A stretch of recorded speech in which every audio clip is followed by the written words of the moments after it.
Tom Clancy's Rainbow Six Siege. Is it worth a buy? Let's read the words.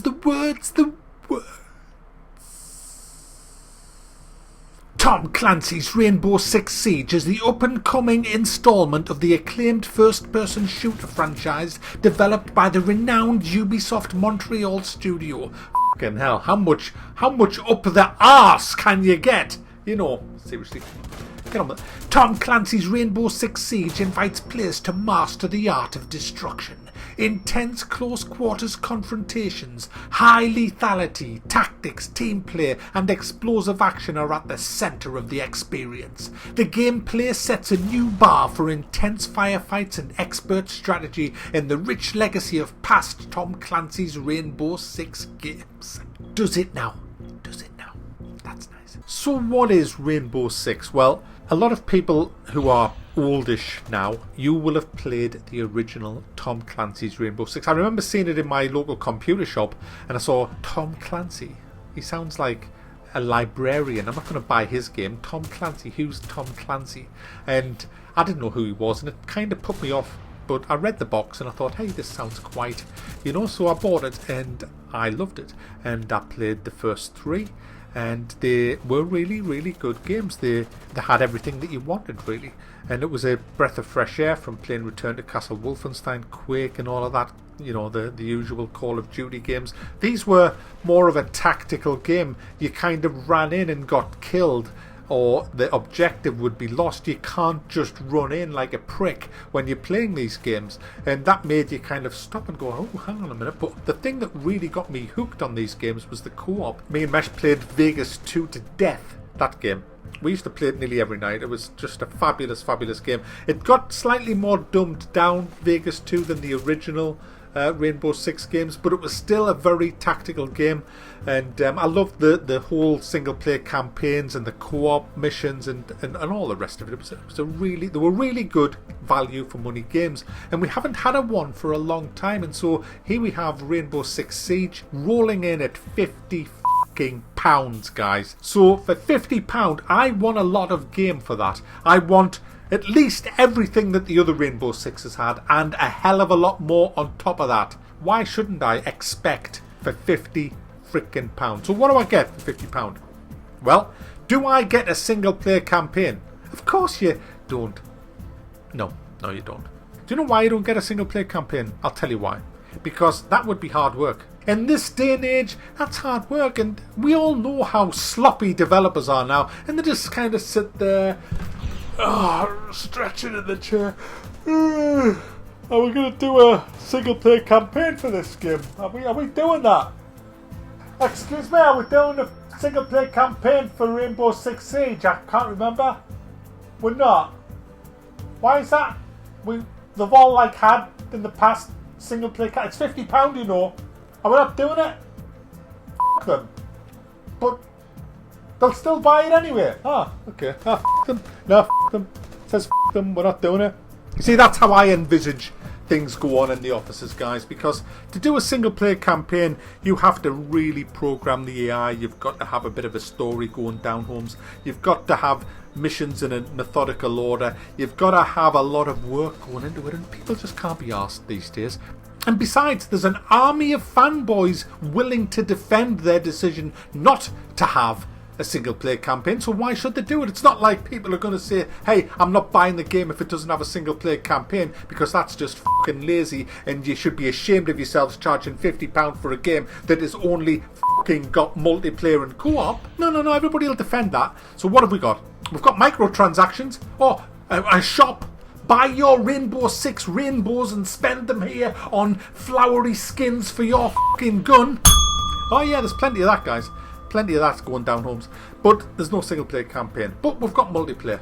Laggy multiplayer that doesn't work properly because whoever's hosting, it's peer-to-peer. It's not dedicated, you see. I was playing a game this morning and I thought I was tripping as I was going round. I was just warping and rubber banding all over the place. It's fucking awful. Sometimes it plays great, sometimes it doesn't. It's like heads you win, tails you lose.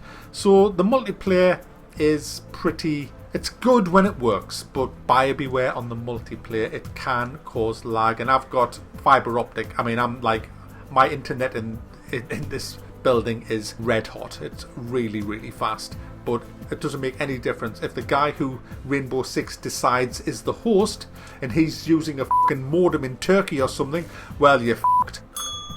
So, the multiplayer. Well, what happens is, as you play the game, you get renown, I think it is, and you unlock operatives. And each operative has a special perk and a special loadout of weapons. And they are either an attacking operative or a defending operative.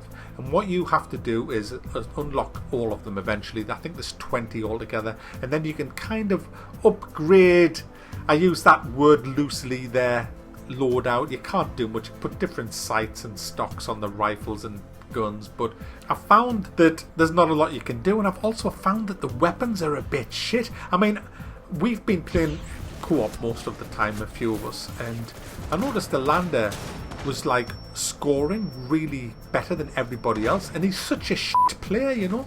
So I kind of thought, why is he's not really, but he is.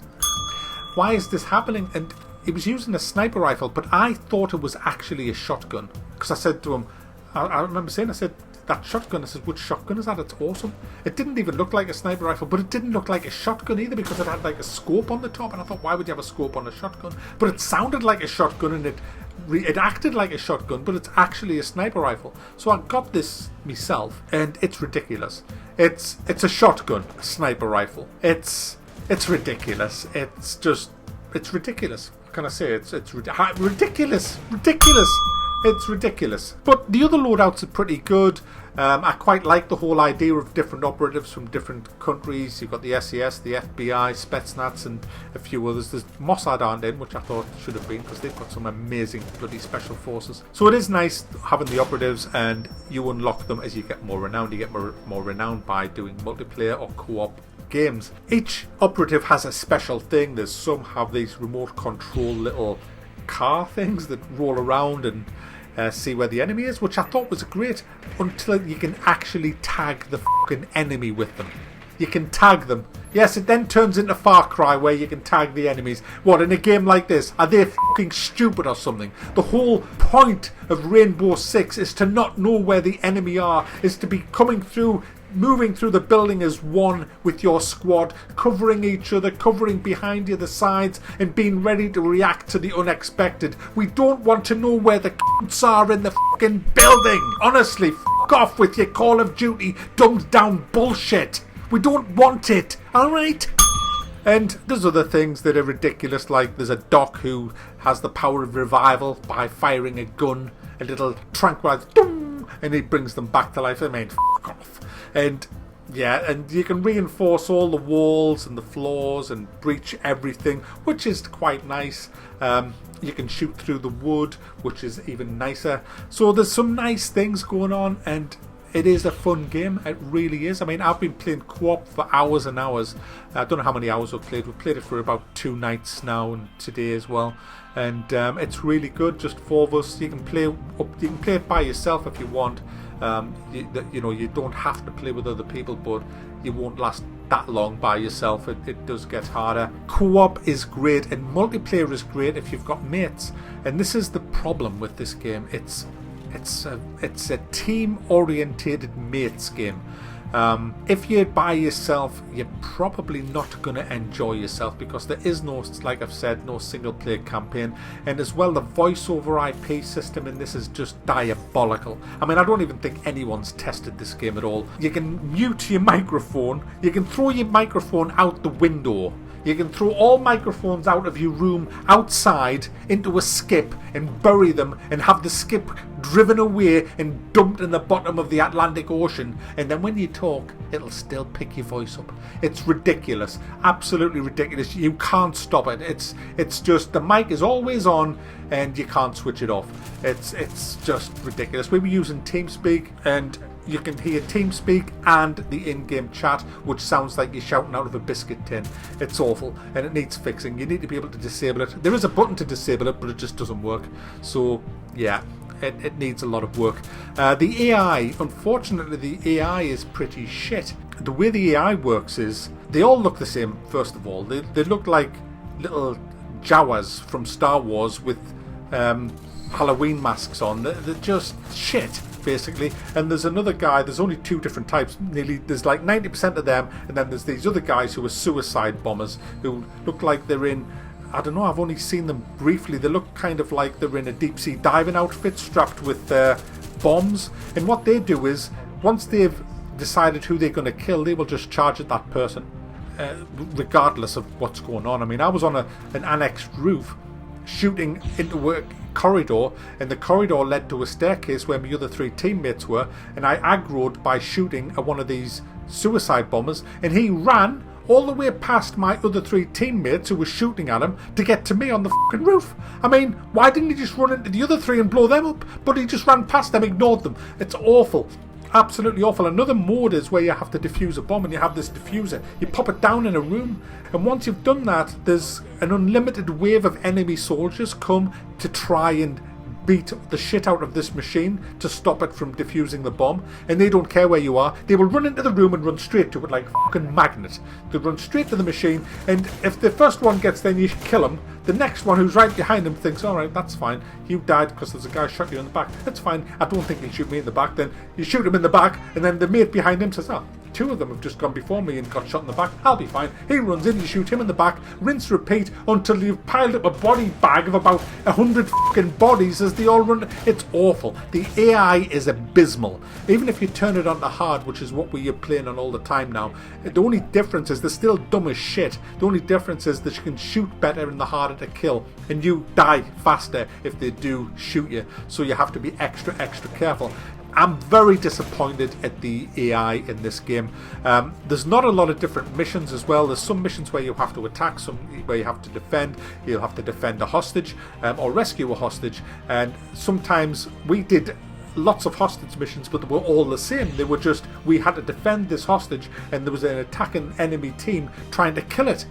And then I played multiplayer, and I thought it was that game mode, but it wasn't. We had to rescue the hostage. I thought we had to kill the hostage, so I'm throwing fucking grenades at the hostage and shooting him in the head.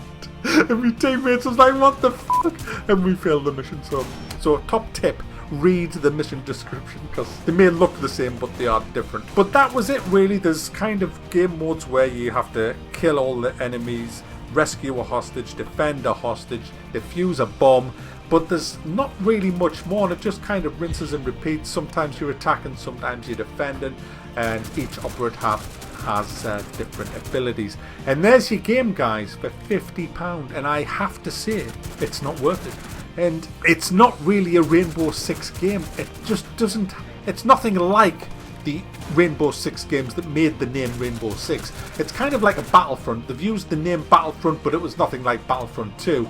You know, nothing like it at all. And this is using the Rainbow Six name, but it's nothing like a Rainbow Six game. If you grew up on Rainbow Six 1, 2 and 3, and even Vegas, you're going to be disappointed with this, because it's been Call of Duty'd, I'm afraid. Now, saying all that, it is not a bad game. I'm having great fun with it. I've accepted what it is, and me and my friends are having a terrific time in co-op mode, but it's not worth £50. Maybe wait till it's in the sales or something, or if you really want it, grab it somewhere cheaper. There's plenty of other places selling it cheap, just as well as Greenman Gaming are. Buy it from wherever you want, but I have to give this a thumb down. Even though I'm having fun, it's just not worth £50. It's lazy. It should have had a single... If it had had a single player campaign, then I'd say yes, it's worth the money, but it doesn't. So there you go. So Tom Clancy's Rainbow Six, very disappointing, very lazy, and a bit of a cash grab, and it's nowhere near worth £50. F that. Not with microtransactions, no single player campaign. Are you f***ing serious?